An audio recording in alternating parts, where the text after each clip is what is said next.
Olá, este é o Poder Entrevista. Eu sou Geraldo Campos Júnior, repórter do Poder 360, e vou entrevistar Emerson Capaz, presidente do ICL, Instituto Combustível Legal. Emerson Capaz tem 69 anos, é formado em Engenharia Civil pela Universidade Presbiteriana Mackenzie e pós-graduado em Administração de Empresas pela Escola de Administração de Empresas da Fundação Getúlio Vargas. Foi secretário de Ciência, Tecnologia e Desenvolvimento Econômico de São Paulo de 1995 a 1998, no governo Mário Covas, e deputado federal pelo PSDB de São Paulo, com mandato de 1998 a 2002. Foi responsável, em 2003, pela criação do Ético, Instituto Brasileiro de Ética Concorrencial, do qual foi presidente. Emerson, obrigado por ter aceitado o nosso convite. Olá, Geraldo. Eu que agradeço o convite, a oportunidade de estar batendo um papo com vocês do Poder 360, um veículo super importante de comunicação no nosso país. Agradeço também a todos os web espectadores que assistem a este programa. Esta entrevista está sendo gravada por videoconferência no estúdio do Poder 360 em Brasília, em 2 de abril de 2024. Para ficar sempre bem informado, inscreva-se no canal do Poder 360, ative as notificações e não perca nenhuma informação relevante. Emerson, o ICL tem uma atuação muito forte contra a adulteração e a sonegação no mercado de combustíveis. Recentemente a gente viu que o Brasil teve leis para ajudar a coibir essas práticas, como por exemplo a lei que implantou a monofasia do ICMS. Pelo acompanhamento que vocês fazem, essa atuação ilegal no setor vem crescendo apesar dessas iniciativas? E quais os valores desse mercado ilegal hoje?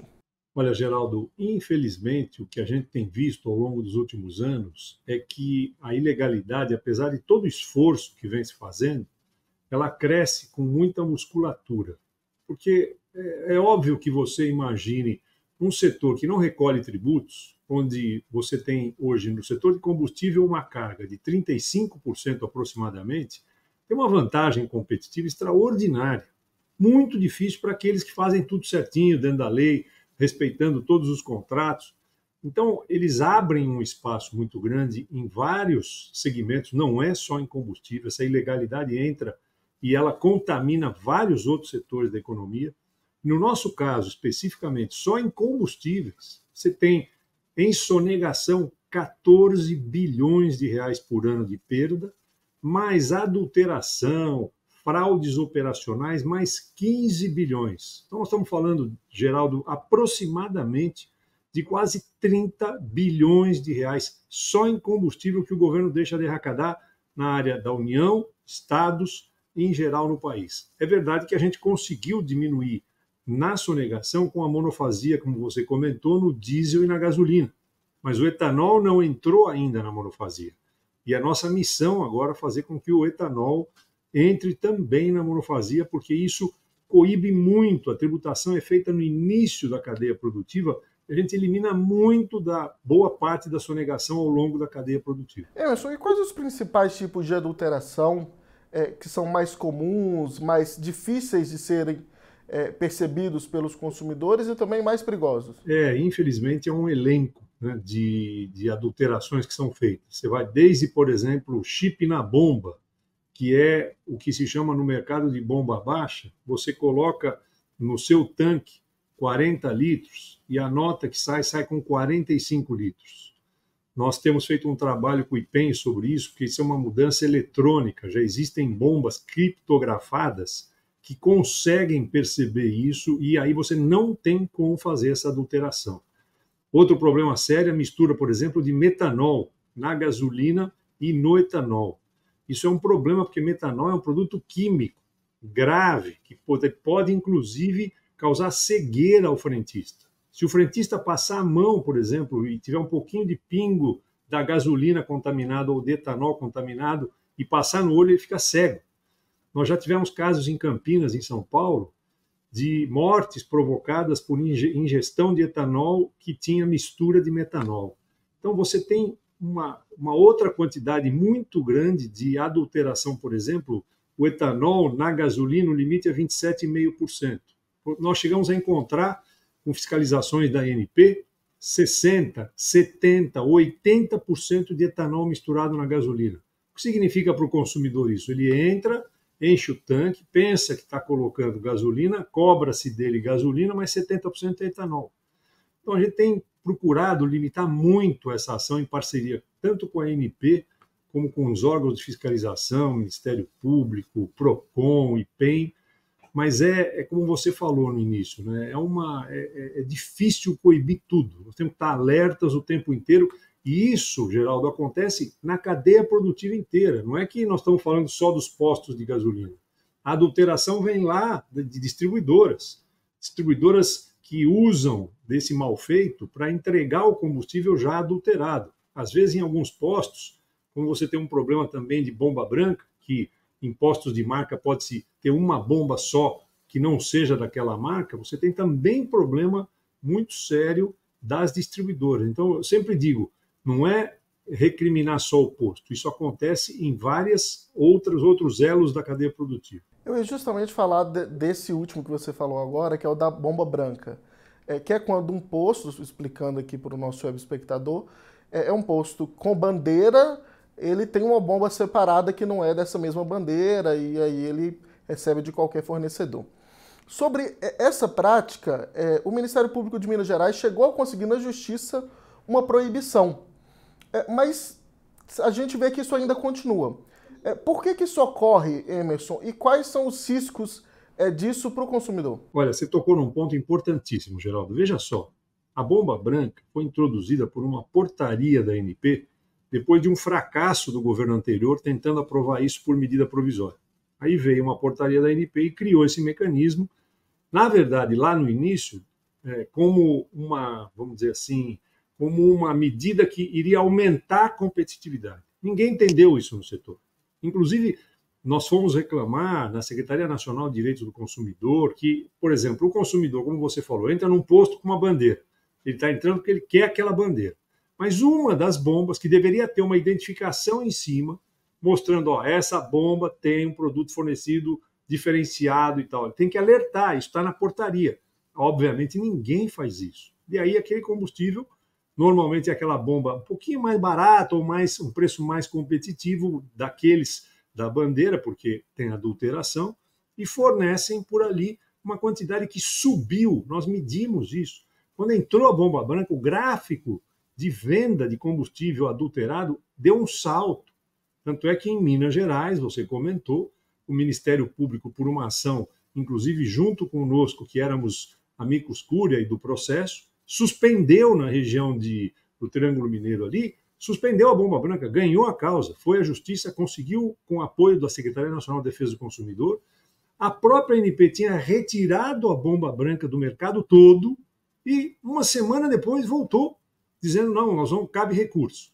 E foram e entraram com recurso para manter. Então você vê que já judicialmente, em algum momento, essa bomba branca vai cair. Quem acompanha um pouco mais de perto o setor sabe que os biocombustíveis são onde mais tem casos de irregularidades do que em outros itens. Seja práticas de adulteração, de mistura do que não é atendido, como você colocou aqui, ou até uma mistura acima, ou mesmo sonegação, que também acaba acontecendo mais, como no etanol, por exemplo. Por que esse segmento específico é mais vulnerável? Esse é um novo desafio que nós temos no biocombustível, Geraldo, porque o governo, nós estamos aumentando o percentual de biodiesel, né, na mistura. Então, o biodiesel era B12, agora foi B13 e agora começa B14. E no projeto que foi aprovado, do combustível do futuro, ele pode chegar até 35, né, o B35 que se chama. Mas se você não tiver controle imediato na bomba para saber se aquele biodiesel de fato é biodiesel com 20, com 14, com 13, o que acaba acontecendo é uma venda de diesel como se fosse biodiesel, mais caro, portanto, porque o biodiesel é mais caro, e sem a mistura, sem ser biodiesel. Porque, inclusive, alguns motoristas de caminhão preferem o diesel porque dizem que determinados combustíveis com biodiesel fazem uma borra no motor, que atrapalha o funcionamento do motor. Então, é preciso urgentemente ter um controle. Nós temos insistido na ANP, eles estão trazendo sistemas de controle porque normalmente o controle que tem é de bancada e leva uma semana praticamente para aferir. Aí já foi embora um volume gigantesco de biodiesel que não é verdadeiramente um biodiesel. E isso é ruim também na questão ambiental. Isso é um problema para o meio ambiente. Você está praticamente dizendo, nós estamos com 15%, 14%, B14, B15 para o biodiesel e não está vendendo diesel. Então, ambientalmente é um problema, fiscalmente é um problema, porque a competição é desleal, né, porque você está vendendo diesel como se fosse biodiesel, e você não tem controle. Nós insistimos na aprovação do projeto, porque era até, naquele projeto inicial do deputado Arnaldo Jardim, era automático 1% todo ano. Você se lembra disso? A gente insistiu tanto e brigamos tanto que aí ficou com autorização do Conselho Nacional, o CNPE, que ele vai autorizar, de acordo exatamente com o maior controle, fiscalização e até produção do biodiesel, a possibilidade de entrada gradual ao longo dos anos. E o que pode ser feito na visão do ICL para reduzir essas práticas nos biocombustíveis, a questão da sonegação do etanol, por exemplo? Olha, primeiro momento agora, nossa grande prioridade é a aprovação da monofasia no etanol. A monofasia foi um grande projeto aprovado, baseado na lei, na mudança constitucional 192, foi aprovado em maio e junho do ano passado, monofasia em diesel e gasolina, para o ICMS, que é a cobrança no início da cadeia produtiva de todo imposto ad rem, ou seja, por um volume fixo em reais por litro de combustível, ou diesel, que é um volume determinado, ou gasolina. Mas o etanol saiu, não entrou. Num primeiro momento havia resistência no setor do etanol e alguns produtores acharam que isso era complicado para controlar. Hoje já existe uma adesão e uma união entre a Única e o Instituto Combustível Legal para apresentarmos um projeto de lei que vai entrar rapidamente. Nós estamos com uma proposta já em discussão para apresentar na mesma toada que foi a mudança da 192 para o etanol. Porque na reforma tributária, Geraldo, já foi aprovado para metanol, para etanol, para diesel, para gasolina, já está, mas a partir de 2030, quando entrar em vigor a nova reforma tributária. Então nós queremos antecipar por etanol isso. Não vamos deixar aguardar isso até lá, é muito tempo. E vamos começar esse ano já, provavelmente até o final do primeiro semestre, até um projeto de lei que vai começar a ser discutido na Câmara e depois no Senado, da mesma forma que foi aprovado para diesel e para gasolina. E uma segunda meta nossa, e isso é uma coisa importante para alertar aqui, é a entrada forte do crime organizado no setor. Nós detectamos uma rede de crime organizado entrando com muita força, conquistando espaços. Era muito limitado esse crime organizado, hoje ele cresce com tentáculos de um polvo. Já saiu de São Paulo, Rio de Janeiro, está indo para o Nordeste, em alguns casos em estados do Centro-Oeste. Nós, inclusive, tivemos uma reunião com o ministro da Justiça na semana passada, onde pudemos alertar o novo ministro da Justiça, com o novo secretário de Segurança Pública, do risco do crime organizado que se alimenta no setor de combustíveis, cria uma fantástica movimentação de recursos fora caixa 2, em dinheiro, que ainda muito da venda em combustível é feita em dinheiro vivo no posto, e usa isso no crime organizado. Então, hoje, o problema da segurança pública, que está ligado ao crime organizado, tem que passar pela coibição disso no setor de combustível especificamente. Então, Emerson, no caso, a ideia é ter ainda no primeiro semestre o projeto de lei da monofasia do etanol apresentado no Congresso, né, por vocês, em parceria com a Única.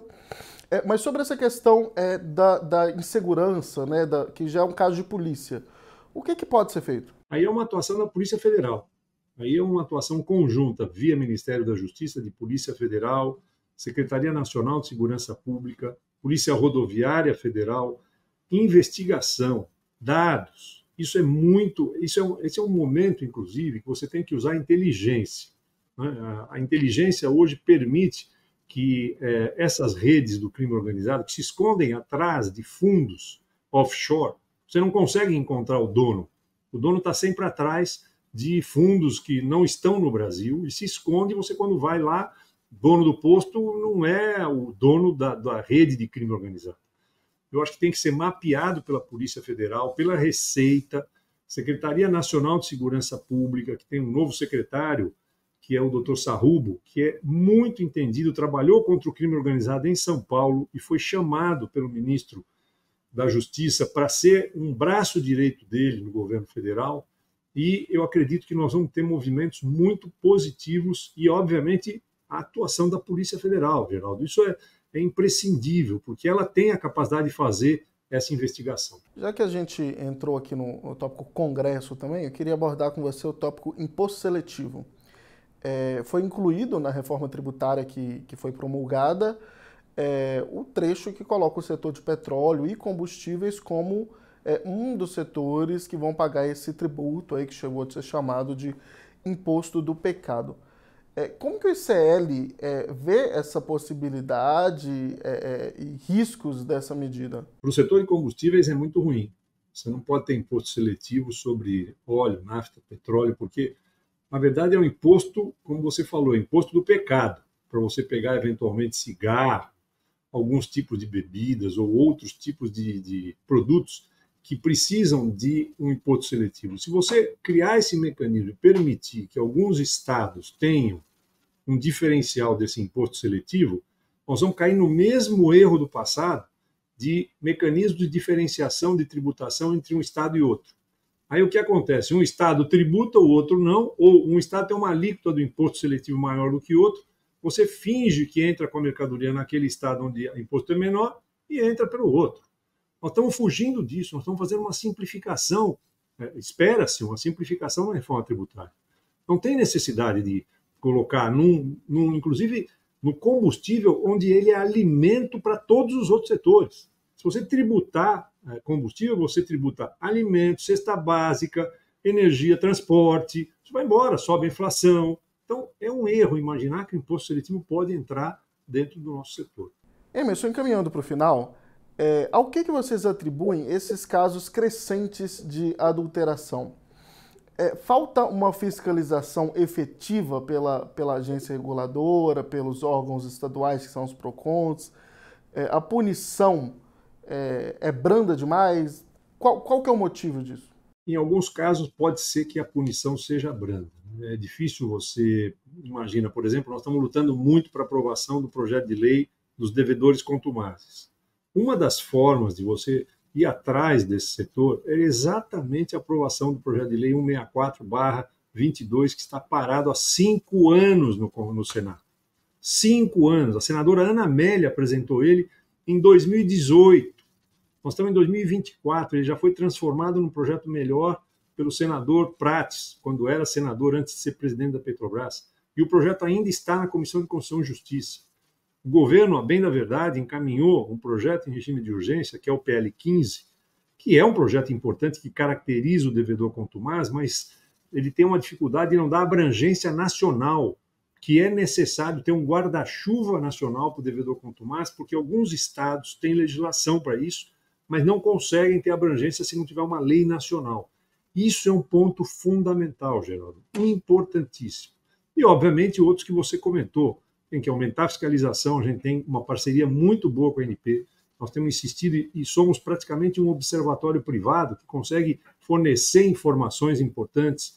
Temos um projeto aqui que é o cliente misterioso, que ele consegue identificar impostos, inclusive com bandeira, quais são aqueles que estão fazendo aquilo que eu chamei de bomba branca ou aquela identificação do chip na bomba. Fazemos uma denúncia certificada por um certificador internacional e encaminhamos para a ANP. Então, nós temos ajudado e a ANP tem feito um trabalho de fiscalização, mas são 43 mil postos no Brasil. É preciso que todas as autoridades, em conjunto, criem esse mecanismo de uma central de monitoramento de combustíveis, porque é a única forma de, inclusive, arrecadar para o governo 30 bilhões de reais a mais. Você imagina, o governo está atrás de recursos. Nós somos um dos setores que mais arrecada. Então, se trabalharmos em conjunto, a força pode ser muito grande. Eu ia justamente pincelar aqui agora, para encerrar, a questão do devedor contumaz. Projeto que está para ser votado na Câmara nos próximos dias, resumidamente, aqui para o web espectador, ele deve dar punições mais severas para os sonegadores que fazem isso sistematicamente. Como que isso pode ajudar, em específico, na questão do setor de combustíveis, Emerson? Eu vou explicar o que é a caracterização. Quando você consegue caracterizar uma empresa que sonega contumazmente, ou seja, é a empresa que não é um atraso que ela tenha, que ela renegocia a dívida, acerta e depois volta a pagar. Ela entra no setor para sonegar e competir, não pagando nada. Esse é o chamado devedor contumaz, que entra na justiça. E ele fica com liminares trabalhando sem pagar aquele imposto. Então, esta caracterização, a partir do momento que a Receita tem a possibilidade de que essa empresa é devedora contumaz, ele não consegue mais faturar sem recolher o imposto. Então, entra num regime especial, que é a caracterização dele como devedor contumaz, ele não consegue, sem recolher o imposto, produzir, entregar e sair com qualquer produto. Então, já cria um grande diferencial, ele volta a ter que competir pagando os tributos, que não é o que ele quer. Então, isso é um ponto importantíssimo. O projeto que está em negociação no Congresso, foi bom que o governo tirasse a urgência para nós tentarmos aproximar agora em negociações do governo com as entidades, com as empresas do setor e outros setores junto, para a gente conseguir ver se é possível fazer uma negociação com o projeto de lei que está no Senado, 164, e levantar alguns pontos do 64 para a gente conseguir fazer uma negociação e introduzir isso no PL 15, que é o que deve ser votado na Câmara nesses 10 ou 15 dias. Eu acho que aí a gente conseguiria ter um avanço muito importante. Chega ao final essa edição do Poder Entrevista. Em nome do jornal digital Poder 360, eu agradeço a presença do presidente do ICL, Emerson Capaz. Obrigado, Emerson. Muito obrigado, Geraldo, pela oportunidade. Agradeço também a todos os web espectadores que assistiram a este programa. Esta entrevista foi gravada por videoconferência no estúdio do Poder 360 em Brasília, em 2 de abril de 2024. Para ficar sempre bem informado, inscreva-se no canal do Poder 360, ative as notificações e não perca nenhuma informação relevante. Muito obrigado e até a próxima.